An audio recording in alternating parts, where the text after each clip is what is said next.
খুলে বলার তো কিছু নাই, আমার যা সর্বনাশ সবার তো হয়েই গেছে। এই জামাল, জামাল তুমি আসলে একটা কাল সাপ। এতদিন তো আমি দুধ করা একটা কাল সাপ করছি, তাই না? তুমি একবারের জন্য আমাকে কেন বলো না যে তোমার সাহেবের আগের একটা সংসার ছিল, আর ওই সংসারের একটা মেয়ে ছিল, আর ওই মেয়ের জামাই হয়েছে কি ওই ছেলে?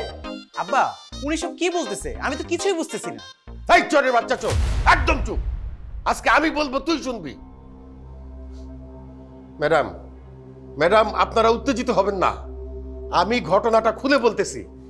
আপনারা এই বাড়ি থেকে চলে যাওয়ার পরে এখানে একটা ঘটনা ঘটে, সেটা যদি আমি খুলে বলি আপনাদের কাছে পুরো বিষয়টা ক্লিয়ার হয়ে যাবে। আমাকে একটু বলার সুযোগ দেন স্যার।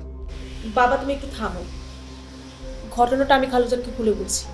খালুজান, গত কয়েকদিন আগে এই বাড়িতে চুরি হয়েছে।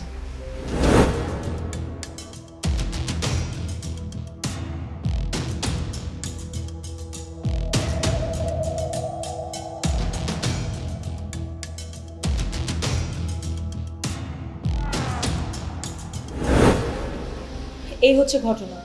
চোরের হাতে পিস্তল থাকে, আমি তখন কিছুই করতে পারিনি। এত কিছু ঘটে গেছে অথচ আমি কিছুই জানি না।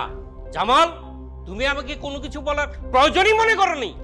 স্যার, আমি আপনাকে বহুবার এই কয়েকদিন চেষ্টা করছি ফোনে, কিন্তু আপনার ফোন তো বন্ধ। আজকেও কয়েকবার ফোন করছি, আপনার সাথে তো কিছুতেই যোগাযোগ করতে পারি নাই। আচ্ছা ঠিক আছে, চুরির কথা আমি পরে শুনবো। আগে যে ঝামেলাটা হয়েছে সেইটা আগে শেষ করো। এই ছেলেটা কে বলো।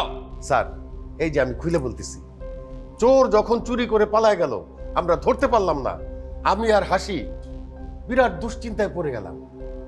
আপনার বাড়িতে থাকছি স্যার, আপনার নুন খাইছি, আমাকে আর আমার মেয়েকে আপনি আশ্রয় দিছেন।